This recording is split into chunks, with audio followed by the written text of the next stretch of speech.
Prelims and mains ரெண்டுக்குமே நம்முடைய academy சார்பாக ஃப்ரீயாகவே கைடன்ஸ் வந்து கொடுக்க போகிறோம். ஓகே, டிஸ்கிரிப்டிவ் டைப்பில் நம்ம வந்து ஆன்சர் பண்ண போகிறோம். ஸோ எப்படி நம்ம ப்ரெசன்டேஷன் வந்து கொடுக்கணும், 10 மார்க்கு 15 மார்க்கு இந்த ரெண்டு தான் மாற்றி மாற்றி வர மாதிரி இருக்கும்.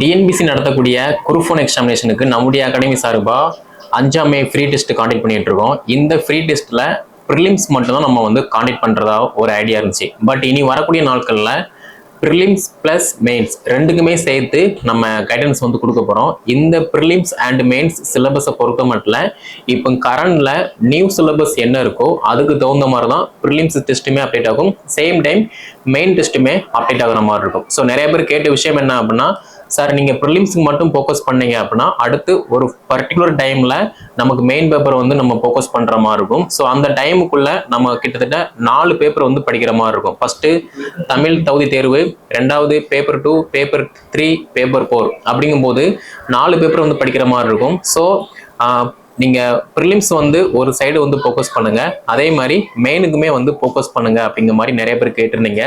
ஸோ அதன் அடிப்படையில் ப்ரிலிம்ஸ் அண்ட் மெயின்ஸ் ரெண்டுக்குமே நம்முடைய அகாடமி சார்பாக ஃப்ரீயாகவே கைடன்ஸ் வந்து கொடுக்க போகிறோம். ஓகே, ஸோ ப்ரிலிம்ஸை பொறுத்த மட்டும் ஆல்ரெடி ப்ரீவியஸ் வீடியோ தொகுப்பில் நம்ம எப்படி படிக்கணும், என்ன பண்ணணும், என்ன பண்ணக்கூடாது அப்படிங்கிற மாதிரி நான் வீடியோ போட்டிருப்பேன்.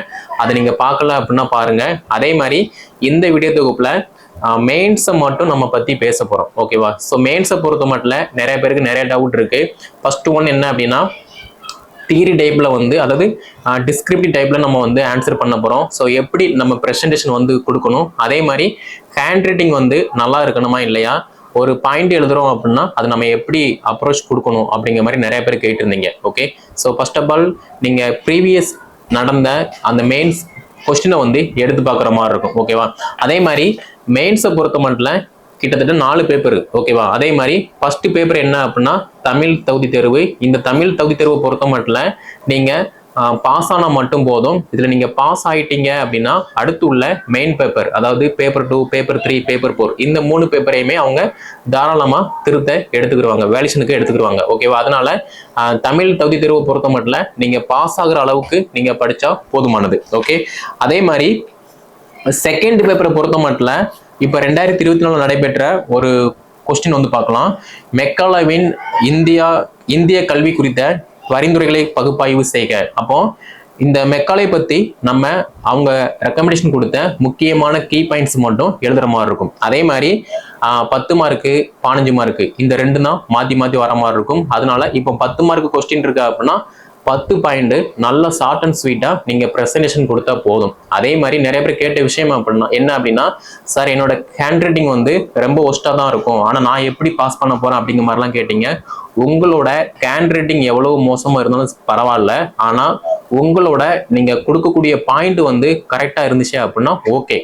ஹேண்ட் ரைட்டிங் அழகாக இருந்தால் தான் பாஸ் பண்ண முடியும் அப்படின்னா இங்கே யாருமே வந்து பாஸ் பண்ண முடியாது. ஏன்னா எல்லாருக்குமே வந்து ஹேண்ட் ரைட்டிங் வந்து ரொம்ப இதாக தான் இருக்கும். ஓகேவா? ஸோ எனக்குமே வந்து ரொம்ப ஒஸ்ட்டாக தான் இருக்கும். அப்படி இருக்கும்போது ஒரு சிலருக்கு வந்து ஹேண்ட் ரைட்டிங் வந்து பெஸ்ட்டாக இருக்கும், அவங்களோட பர்ஃபார்மன்ஸ் வந்து ஓகே. பட் மற்றபடி நமக்கு ஹேண்ட் ரைட்டிங் வந்து ரொம்ப லோவாக இருக்குது அப்படின்னா நம்ம பண்ண வேண்டியது அந்த பாயிண்ட்ஸில் நம்ம நல்ல ப்ரெசன்டேஷன் வந்து கொடுக்குற மாதிரி இருக்கும். ஓகேவா?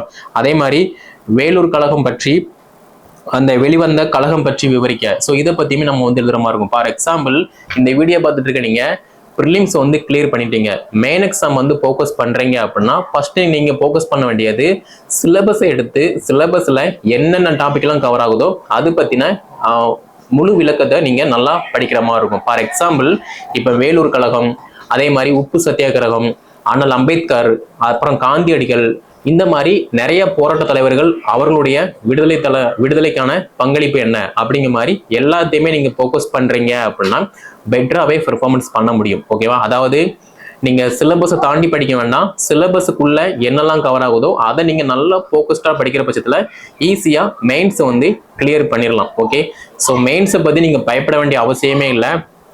நம்ம ப்ரிலிம் நடக்கும்போதே மெயின்ஸுக்கும் தேவையான எல்லா டேட்டாவுமே நம்ம வந்து டெய்லியுமே வந்து ஹேண்டில் பண்ணுவோம். ஓகேவா?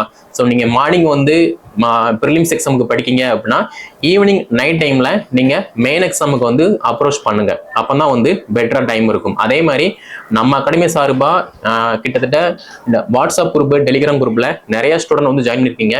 யாரு படிக்கீங்க யாரு படிக்கல அப்படிங்கிற மாதிரி தெரிய மாட்டேங்குது. ஸோ இந்த வீடியோ பார்த்துட்டு இருக்க நீங்க உண்மையாவே நான் வந்து டிஎன்பிசி குரூப் 1 ப்ரிப்பரேஷன் பண்றேன் அப்படின்னா கீழே டிஸ்கிரிப்ஷன்ல நான் வாட்ஸ்அப் நம்பர் கொடுத்துருப்பேன். அதுல உங்களோட டீட்டெயிலை என்ரோல் பண்ணிக்கோங்க. அப்பனா தான் வந்து ஈஸியா உங்களை அசஸ் பண்றதுக்கு ஈஸியா இருக்கும். அதே மாதிரி உங்களுக்கு எப்படி கைடன்ஸ் கொடுக்கணும், நீங்க எதுல வீக்கா இருக்கீங்க எதுல ஸ்ட்ராங்கா இருக்கீங்க அப்படிங்கிற மாதிரி உங்களை ஃபோக்கஸ் பண்ண முடியும். அதனால ரிஜிஸ்டர் பண்ணிக்கோங்க. ஓகேவா? ஆல்ரெடி நீங்க ரிஜிஸ்டர் பண்ணியிருந்தாலுமே நான் ப்ரிலிம்ஸ் பிளஸ் மெயின்ஸ் ரெண்டையுமே ஃபோக்கஸ் பண்ண போறேன் அப்படிங்கிற மாதிரி நீங்க வந்து என்ரோல் பண்ணிக்கோங்க. ஓகே, ஸோ நெக்ஸ்ட் மேத்தமெட்டிக்ஸை பொறுத்த மட்டும் இந்த வீடியோ பார்த்துட்டு இருக்க நீங்க எனக்கு வந்து மேத்தமெட்டிக்ஸ் நல்லா வரும் அப்படின்னா நீங்க மெயின்ஸ் பேப்பரை எடுத்த உடனே மேத்தமெட்டிக்ஸை போட்டுருங்க. ஓகேவா? ஏன்னா மேத்தமெட்டிக்ஸ் வந்து ஈஸியாக தான் இருக்கும். நல்லா போடுவீங்க அப்படின்னா ஈஸியாக போட்டுடலாம். இல்லை எனக்கு அரையும் குறையமாக தான் வரும், நான் திங்க் பண்ணி தான் போடுவேன் அப்படின்னா நீங்க ஃபோக்கஸ் பண்ண வேண்டியது ஜென்ரல் ஸ்டடீஸை ஃபோக்கஸ் பண்ணுங்க. ஏன்னா ஜென்ரல் ஸ்டடீஸை பொறுத்த மட்டும் நீங்க ஒரு கொஸ்டின் எடுக்கீங்க அப்படின்னா அந்த கொஸ்டினுக்கு தேவையானது மட்டும்தான் ப்ரெசன்டேஷன்ல இருக்கணுமே தவிர சும்மா கதடிக்கிறது, அங்கேயும் இல்லாம இங்கேயும் இல்லாம இருக்கிறது இந்த மாதிரி இல்லாம ஒரு கொஸ்டின்ல இப்போ உப்பு சத்தியாகிரகம் பத்தி எழுதுக அப்படின்னா அது எங்க நடந்துச்சு, யார் யார் கலந்துக்கிட்டாங்க, எவ்வளவு தூரம் டிராவல் பண்ணாங்க அப்படிங்கிற மாதிரி முக்கியமான கீ பாயிண்ட்ஸை நீங்க ப்ரெசன்டேஷன் பண்ற பட்சத்துல ஈஸியா மார்க் வந்து ஸ்கோர் பண்ணிடலாம். ஓகே, அதே மாதிரி நான் ஃபர்ஸ்டே சொன்ன மாதிரி உங்களுடைய ஹேண்ட் ரைட்டிங் அழகா இருந்தாதான் வந்து மார்க் ஸ்கோர் பண்ண முடியும் அப்படிங்கிற மாதிரிலாம் திங்க் பண்ணாதீங்க. நீங்க கொடுக்கக்கூடிய பதில் கரெக்டானதா இருந்துச்சு அப்படின்னா ஈஸியா மார்க் ஸ்கோர் பண்ணிடலாம். ஓகேவா? அதனால நீங்க வந்து ஒரி பண்ண வேண்டாம். ஓகே, ஸோ கிட்டத்தட்ட ஒரு பேப்பருக்கு 250 மதிப்பெண்கள் இருக்கு. இந்த 250க்கு ஆவரேஜான மார்க் எடுத்தீங்க அப்படின்னா ஈஸியா நம்ம உள்ள போயிடலாம். ஓகேவா? அதை பத்தி நீங்க எந்த விதமான ஒரியும் பண்ண வேண்டாம். நீங்க படிக்கிற பட்சத்துல உங்களுக்குடைய சன்மானம் ஈஸியா வந்து கிடைக்கும். நான் படிக்கவும் மாட்டேன், ட்ரை பண்ணவும் மாட்டேன், ப்ராக்டிஸ் பண்ணவும் மாட்டேன் அப்படின்னா ஒண்ணுமே பண்ண முடியாது. ஸோ இந்த வீடியோ பார்த்துட்டு இருக்க நீங்க ப்ரிலிம்ஸ் படிக்கணும், மெயின்ஸ் படிக்கணும். அதே மாதிரி ப்ரிலிம்ஸை பொறுத்த மட்டும் அப்ஜெக்டிவ் டைப் ஒரு கொஸ்டின் 4 ஆப்ஷன் அதை நீங்க ஸ்டேட் பண்ண போறீங்க. மெயின் எக்ஸாமை பொறுத்த மட்டும் டிஸ்கிரிப்டிவ் டைப் நம்ம தியரி டைப்ல 10 மார்க்கு 15 மார்க் வந்து அட்டன் பண்ண போறோம். ஸோ ஒரு கொஸ்டினுக்கு என்ன ப்ரெசன்டேஷன் கொடுக்கணுமோ அதை மட்டும் நம்ம கீ பாயிண்ட்ஸ் கொடுத்தோம் அப்படின்னா போதுமானது. தேவையில்லாத கதை, சொந்த கதை, சோக கதை இது எல்லாத்தையுமே எழுதி வைக்க கூடாது. ஓகேவா?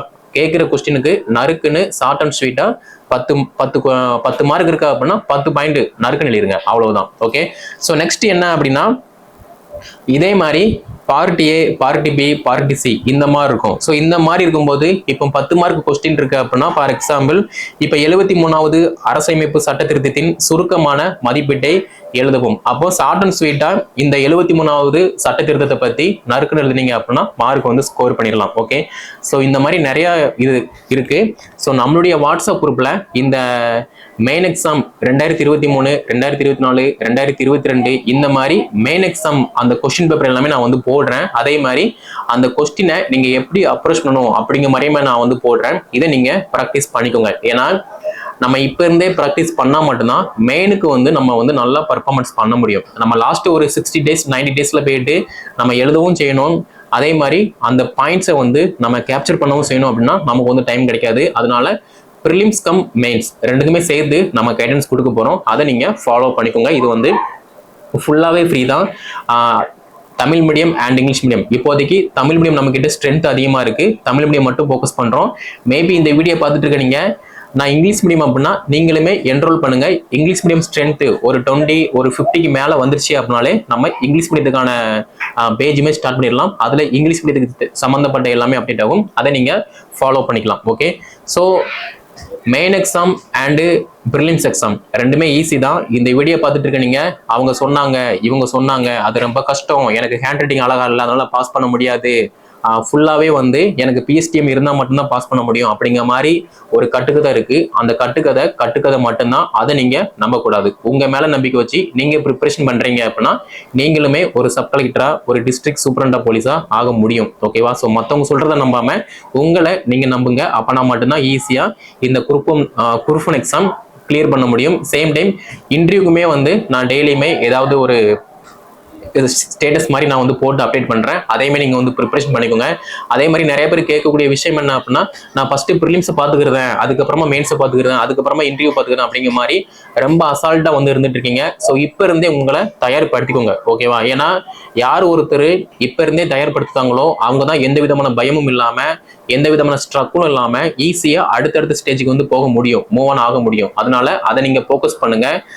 நான் அப்புறமா பாத்துக்கிருவேன், அடுத்த மாசம் பாத்துக்கிருவேன், நான் ப்ரிலிம்ஸ் பாஸ் பண்ணா மட்டும்தான் மெயின் எக்ஸாம் படிப்பேன் அப்படிங்கிற மாதிரி இல்லாம, ப்ரிலிம்ஸ் நம்ம வந்து பாஸ் பண்ணிடுவோம், மெயின்ஸுமே நம்ம வந்து பாஸ் பண்ணிடுவோம், இன்டர்வியூமே நமக்கு வந்து ஈஸி தான் அப்படிங்கிற மாதிரி தன்னம்பிக்கையோட, ஒரு விடாமுயற்சியோட, ஒரு பயிற்சியோட படிச்சீங்க அப்படின்னா ஈஸியா இந்த வீடியோ பார்த்துட்டு இருக்க எல்லாருமே ஒரு டிசியாவோ ஒரு டிஎஸ்பியாவோ பணியில் அமரலாம். ஓகே, நம்ம போகக்கூடிய போஸ்டிங் ஒரு தலைமை பண்பு மிகுந்த ஒரு போஸ்டிங். அப்போ அந்த தலைமைக்கு நம்மளை எப்படி வளர்க்கணுமோ அதை டே டு டே லைஃப்ல வளர்த்துக்கிட்டா தான் நம்ம ஆக முடியுமே தவிர, நான் எதுவுமே வளர்த்துக்கிற மாட்டேன், நான் எந்த ஸ்டெப்புமே எடுக்க மாட்டேன் அப்படின்னா ஒண்ணுமே பண்ண முடியாது. ஸோ மற்றவங்க சொல்றதை நீங்க நம்பாதீங்க. உங்களுக்கு என்ன தோணுதோ, உங்களுக்கு என்ன வேணுமோ அதை நீங்க சூஸ் பண்ணா மட்டும்தான் ஈஸியா லைஃப்ல அடுத்தடுத்த ஸ்டேஜுக்கு போக முடியும். Okay, so prelims comes mains ரெண்டுக்குமே நம்முடைய அகாடமி சார்பா ஃப்ரீயாவே கைடன்ஸ் கொடுக்கும். கீழே டிஸ்கிரிப்ஷன்ல WhatsApp number and contact number, Telegram link கொடுத்துருக்கேன். அதே மாதிரி வாட்ஸ்அப் லிங்குமே கொடுத்துருக்கேன், குரூப் லிங்குமே கொடுத்துருக்கேன். அதை கிளிக் பண்ணி நீங்க ஜாயின் பண்ற பட்சத்தில் ஈஸியா அடுத்தடுத்த ஸ்டெப்பை நீங்க வந்து மூவ் ஆன் பண்ண முடியும். ஸோ நான் ஃபர்ஸ்டே சொன்ன மாதிரி படிக்கக்கூடிய ஸ்டூடெண்ட் வாட்ஸ்அப்ல உங்களுடைய நேமை என்ரோல் பண்ணிட்டீங்க அப்படின்னா ஈஸியா உங்களுக்கு எப்படி கைடன்ஸ் கொடுக்கணும் அப்படிங்கிற மாதிரி நாங்கள் வந்து ஃபோக்கஸ் பண்ணுவோம். அதை நீங்க கேட்ச் பண்ணி நல்லா படித்துக்கலாம். ஓகேவா? ஸோ இதுல உங்களுக்கு வேற ஏதாவது டவுட் இருந்துச்சு அப்படின்னா கீழே கமெண்ட்ல வந்து லீவ் பண்ணுங்க. இந்த வீடியோ தொகுப்பை குரூப் ஒன் ப்ரிப்பரேஷன் பண்ணக்கூடிய ஸ்டூடெண்ட், அதே மாதிரி இப்போ வரைக்குமே குரூப் ஒன் ப்ரிப்பரேஷன் பண்ணாத ஸ்டூடெண்ட், டிசி ஆகணும் டிஎஸ்பி ஆகணும் அப்படின்னு இருக்கக்கூடிய ஸ்டூடெண்ட், அவங்க எல்லாத்தையுமே ஷேர் பண்ணுங்க, அவங்களும் வந்து படித்து பயன்பெறட்டும். ஸோ ப்ரிலிம்ஸ் அதே மாதிரி மெயின்ஸ் அந்த சம்பந்தப்பட்ட எல்லாமே இனி வரக்கூடிய நாட்கள்ல நம்முடைய வீடியோ தொகுப்புல யூடியூப் சேனல்ல வந்து அப்டேட் ஆகும். அது எல்லாமே வேணும் அப்படின்னா நம்முடைய சேனல் நீங்க சப்ஸ்கிரைப் பண்ணிக்கோங்க. அதே மாதிரி உங்க ஃப்ரெண்ட்ஸ் சர்க்கிளுமே ஷேர் பண்ணுங்க, அவங்களும் வந்து படித்து பயன்பெறட்டும். நன்றி, வணக்கம்.